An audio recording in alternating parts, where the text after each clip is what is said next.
throw away the pieces that you gave.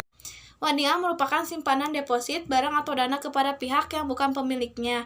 Untuk tujuan keamanan, wadiah adalah akad yang penitipan dari pihak yang mempunyai uang atau barang kepada pihak yang menerima titipan dengan catatan kapanpun titipan diambil, pihak penerima titipan wajib menyerahkan kembali uang atau barang titipan tersebut yang menjadi penjamin pengembali barang titipan. Pengukuran dan pengakuan wadiah menurut Pesak nomor 59 tentang akuntansi perbankan syariah, paragraf 137-138 menjelaskan karakteristik wadiah sebagai berikut. Yang pertama, dana wadiah diakui sebesar jumlah dana yang dititipkan pada terjadinya transaksi. Penerimaannya yang diperoleh atas pengelolaan dana titipan diakui sebagai pendapatan barang dan bukan merupakan unsur keuntungan yang harus dibagikan. Pengakuan bonus dalam transaksi wadiah adalah sebagai berikut. Yang pertama, pemberian bonus kepada nasabah diakui sebagai badan pada saat terjadinya transaksi. Dan yang kedua, penerimaan bonus dari penempatan dana pada bank syariah lain diakui sebagai pendapatan pada saat kas diterima. Dan yang ketiga yaitu penerimaan bonus dari penempatan dana syariah pada bank sentral diakui sebagai pendapatan pada saat diterima. Penerimaan bonus dari penempatan dana pada bank non-syariah diakui sebagai pendapatan dana Qardul Hasan pada kas diterima.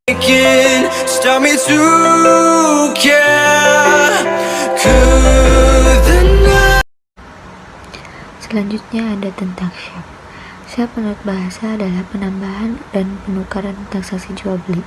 Syaf transaksi jual beli atau penukaran mata uang dapat dilakukan dengan mata uang sejenis dan tidak sejenis. Pembelian dalam mata uang asing. Pembelian atau penjualan dalam mata uang asing harus dinyatakan dalam kurs yang berlaku. Selisih kurs antara tanggal pembelian dengan tanggal neraca dicatat sebagai keuntungan atau kerugian selisih kurs.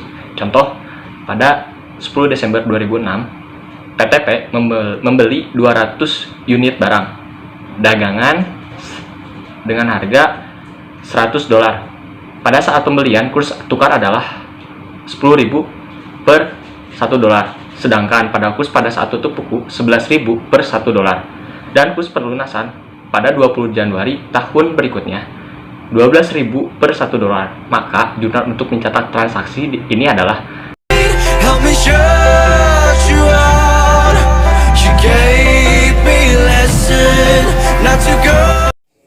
Baik, materi selanjutnya yaitu mengenai akad kafalah. Akad kafalah adalah perjanjian pemberian jaminan dari penanggung kepada pihak ketiga untuk memenuhi kewajiban pihak kedua atau pihak yang ditanggung. Ada juga pengakuan dan pengukuran kafalah yang terdapat dalam PSAK nomor 59 tentang akuntansi perbankan syariah, paragraf 151 yang menjelaskan tentang transaksi kafalah sebagai bank syariah berbasis imbalan, yaitu sebagai berikut. Pendapatan dan beban yang berkaitan dengan jangka waktu diakui selama jangka waktu tersebut. Pendapatan dan beban yang tidak berkaitan dengan jangka waktu diakui pada saat transaksi dalam periode yang bersangkutan.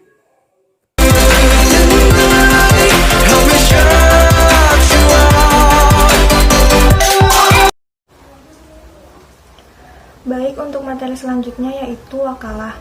Al-wakalah atau al-wikalah adalah penyerahan, pendelegasian atau pemberian mandat, yang mana akad wakalah ini adalah akad pelimpahan kekuasaan oleh satu pihak kepada pihak lain dalam hal-hal yang boleh diwakilkan. Untuk pengukuran dan pengakuan wakalah sendiri terdapat pada PSAK nomor 59 paragraf 151 tentang akuntansi syariah, yang mana pendapatan dan beban yang berkaitan dengan jangka waktu diakui selama jangka waktu tersebut.